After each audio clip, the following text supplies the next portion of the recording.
అనుభవం ఉన్న నేతలని కొంతమందికి అవకాశం ఇస్తే యువ నాయకులు అన్యాయం అయిపోతుంటారు. యువ నాయకులకు అవకాశం ఇస్తే అనుభవం ఎక్కడా అంటుంటారు. ఇది బ్యాలెన్స్ చేసుకోవడం ఇప్పుడు భారతీయ జనతా పార్టీ ముందు ఉన్నటువంటి కర్తవ్యం.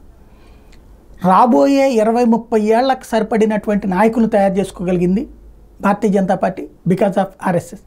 అయితే ఇప్పుడు చేస్తున్న మార్పులు ఫలితాలు ఇస్తాయా? వరుసగా మూడోసారి అయితే అధికారంలోకి వచ్చింది. అధికారంలోకి వచ్చిన సందర్భంలో కాస్త సీట్లు తగ్గించుకున్న నేపథ్యంలో వాస్తవంగా లాస్ట్ ఇయర్ చివరిలో ఎన్నికలు జరిగిన మధ్యప్రదేశ్, ఛత్తీస్గఢ్, రాజస్థాన్లో సీనియర్ నాయకులు సీఎంలుగా పనిచేసిన శివరాజ్ సింగ్ చౌహాన్, రమణ్ సింగ్, వసుంధర రాజేని పక్కన పెట్టి కొత్త వాళ్ళకి అవకాశం ఇచ్చింది అక్కడ బీజేపీ.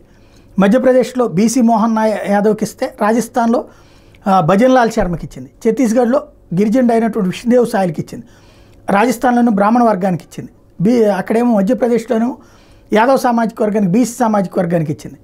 ఇప్పుడు అదే సందర్భంలో మోహన్ చరణ్ మాజీ గిరిజన తెగలకు సంబంధించినటువంటి వ్యక్తికి ఇచ్చింది. వీళ్ళు సిన్సియర్, పార్టీ కోసం కష్టపడ్డటువంటి వాళ్ళే, జీవితకాలం పార్టీ కోసం పనిచేసినటువంటి వాళ్ళు.